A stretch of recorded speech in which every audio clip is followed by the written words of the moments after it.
একাডেমিৰ কেইবাটাও বঁটা আছে। আপুনি গুগল সাৰ্চ কৰিলে পায়। গুগলত পায় গুগলত পায়।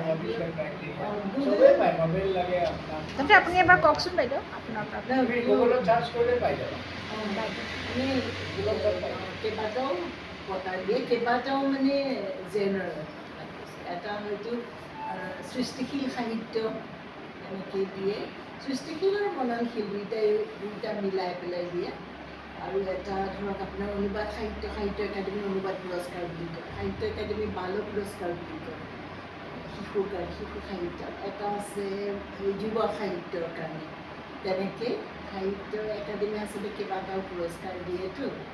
গোটেইকেইটা কিন্তু বেলেগে বেলেগে জাজমেণ্ট হয়, জুৰি বেলেগ, তাৰ প্ৰচেছটো মোটামুটি একেই। গ্ৰাউণ্ড লিষ্ট হয়, গ্ৰাউণ্ড লিষ্টৰ পৰা first stage, second stage, third ষ্টেজত এবাৰ কেইটা থাকে জুৰি মেম্বাৰ?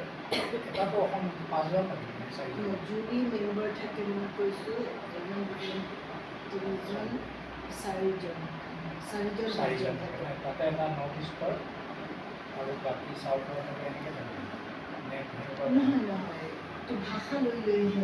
ভাষা লৈ পেলাই ভাষাটো বহুত অসম মানে ভাৰতীয় এটা ভাষা আছে, এটা ভাষাই থাকিব 22টা ভাষা, 22টা কমিটি হয়। কেতিয়াবা একেলগে বহুৱাই দিয়ে। আৰু এতিয়া নৰ্থ ইষ্টৰটো হেৰিত হয়, কলিকতাত হয় সাধাৰণতে, কাৰণ আমাৰ ইয়াত যিহেতু অফিচটো এতিয়ালৈকে হোৱা নাই। ঠিক আছে বাইদেউ, আমি আমাৰ